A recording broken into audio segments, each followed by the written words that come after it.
Hey guys, as some of you guys probably know, the new Tesla Model Y was launched today, and not in the US unfortunately, or in the EU yet, but it is available in Asia, and you can take a look by going to the Australia site if you want to see it in English. The only quirk is that there are right-hand drives, so if you can go to the website, you see that the top banner has been replaced with just the Model Y, and the new Model Y rather, and then the old one is down here.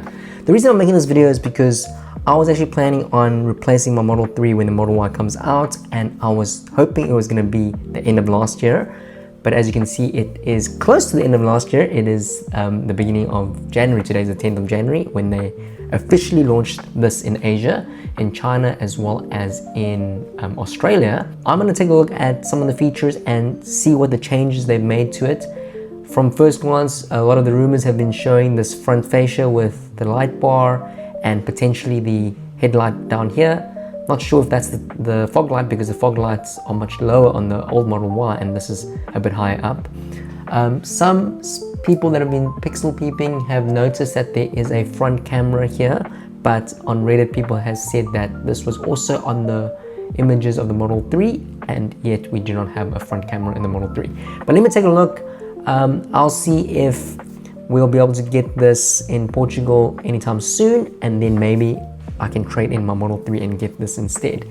And hopefully I can get the long range model or the performance model. At this point there is no performance model, so let's go into the website and check it out. So on the Australia side, you can see that they have different shots. This is a pretty cool shot. I don't know about this, to be honest. There doesn't seem to be a Tesla logo here anymore. I need to see this in real life to see whether I like it or not. I'm pretty sure the service center and the showrooms will have it pretty soon near you. This back light, this is very thick. It looks like it's got the Model 3 end lights, but then there's this really long and thick tail light bar over here, and they have these Nova style rims without these plastic inserts, and this seems to be the only option. I mean, I'll go through the options. I'll mock create an order and we can take a look at all the options that you can get for the new Model Y, and we'll see what is available. So first off, it says it is redesigned end to end, and they've increased efficiency as well as being a lot quieter with improved grip. So redesigned body casing, reduced parts from 70 to 1 for fewer gaps. Interesting. So that might make the Model Y even tighter. I did test drive or compare the Model Y to my Model 3 towards the end of last year or beginning of last year. Sorry, not the end of last year, end of 2023, beginning of 2024. And the Model 3 did seem a lot more refined. But with that being said, the later generations of the previous Model Y were improved a lot, so it wasn't that far off. So I'm curious to see if this is a lot better than that, and potentially even a lot better than the Model 3, because when I drove the old Model 3 versus the Model Y was definitely better than the Model 3. So this is a very interesting design, looks very futuristic. I think that there's a lot of empty space here, so not too much of a fan of this big empty space over here, but I think, you know, it's difficult to tell in photos. I would have to see in real life. There's a massive diffuser here, as you can see, and yeah, so here into the interiors. Oh, what a bummer. They have automatic seats, it seems, automatic rear lifting seats. Interiors look very similar to the Model 3. The first thing that I saw that was kind of disappointing was that they seem to have the same seats as the Model 3, and that's one of the worst features I would say about the car. The seats are quite uncomfortable. It's got a weird angle, and for long trips I actually get quite bad back problems from it. I do have a pillow that I've put here by the neck section in the car, actually, just like my office chair over here, to make it a little bit more comfortable.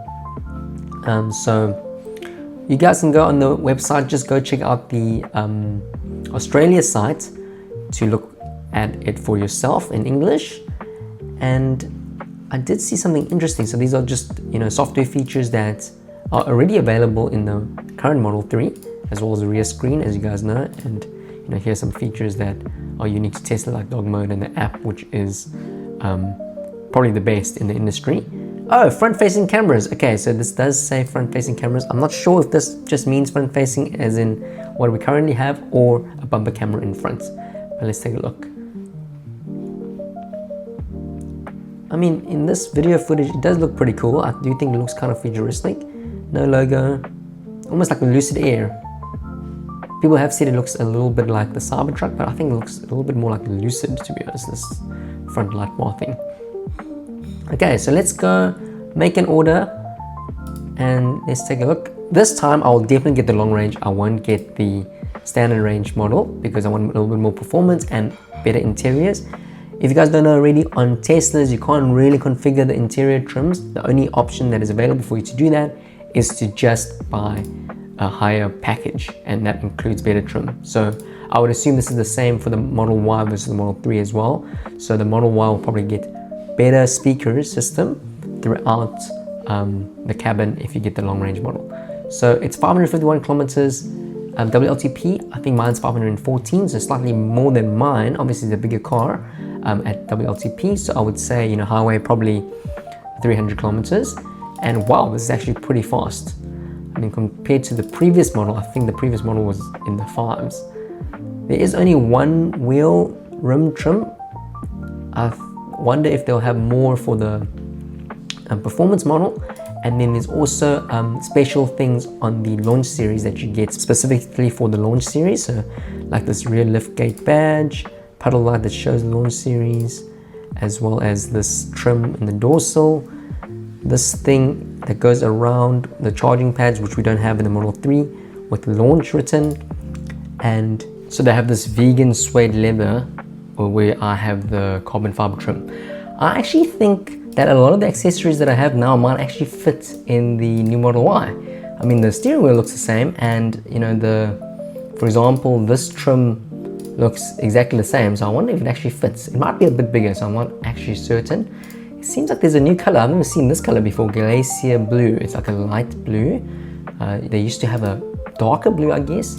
I think, you know, my favorite color for Teslas is still white. I kind of like the red, but my girlfriend's not too much of a fan.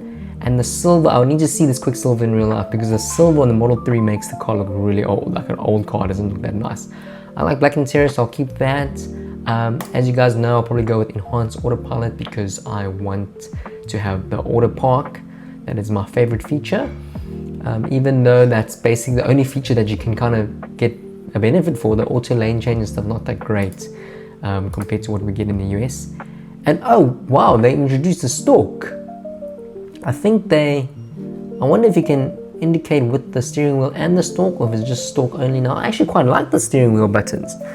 I think they probably got a lot of complaints, and I wonder if their like user data shows whether people were using the buttons correctly or not. No idea. So maybe the Quicksilver will be the option. I think it's basically looks like a grown-up Model 3, to be honest. This section's a bit different. This trim section is different. There's the stitching, which makes it look a lot more premium. And are there any other options? No other options. Obviously, I already have the mobile charger. I'm not sure if I need to trade this in if I send my car in, but let's just add it to the price. So the drive-away price is 84,625 Australian dollars. In euros, that's 50,000 euros, which is still one of the most reasonable cars in this category in terms of price.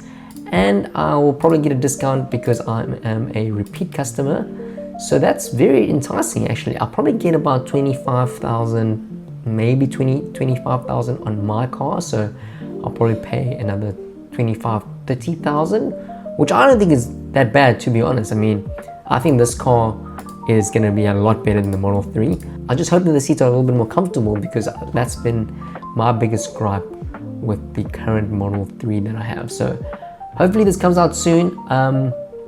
I think there's a high chance we'll upgrade to this because we'll be traveling a lot more. I did have, you know, I thought the cargo was enough in my car, and it generally is, but then I bought these two scooters. If you want to see a review video on that, it's on my other channel. And it doesn't fit in the Model 3, but I think it will fit in here. I actually got the roof racks on the Model 3. I haven't installed them because I wanted to get a Thule roof cover or roof compartment, so I can put the scooters in there, so when we do our road trips we can have extended mobility even when we're parked. So yeah, I quite like it. I think, you know, the side looks exactly the same as the old one. It looks like they did exactly the same upgrade as the Model 3, where the old Model 3 and the new Model 3 have exactly the same sides, probably even identical parts. It's just the back and the front that have changed in terms of external exterior design. So let me know what you guys think in the comments below. Do you think I should upgrade to this, or I should hold out a bit and maybe get the Model S? Obviously it would be cool if I get this and the Model S comes out and get the Model S, but you know, that costs a lot of money. But if I get this, I don't know if I would get the Model S, to be honest, if it's, you know, if it is like in such a similar price range to the Model 3, because the Model S is quite expensive, and for that price, you know, I can get something much nicer. Let me know what you guys think in the comments below, and if you guys have any questions, drop them in the comment section and I will try and answer as many questions as I can. But so far I am really excited. I think, you know, if they had the performance model as well and the Uber turbine wheels, I really like these Uber turbine wheels because they look a lot slicker than these, and also they are in black, which I think looks really cool. So let me know your thoughts, and if you want to go check this out for yourself, remember to go on the Tesla website, regardless of which region you're in. Go into Australia to get the English. Obviously, if you can understand the other languages, like I wonder if it's available in Taiwan. Yeah, it is available in Taiwan. Interesting. Okay, so if you can, you know, read traditional Chinese or simplified Chinese, you can also go to the China site. So yeah, let me know if you have any questions in the comments below, and we'll see you guys in the next video, which will be the trip from Madrid back to Porto and my Model 3. I'm busy editing that now, and this news came out, so I had to keep you guys updated because this is a very important announcement for us, at least, because we have been wanting to get this vehicle. Anyway, see you guys next time, and if you like this video, remember to like and subscribe, and appreciate your time.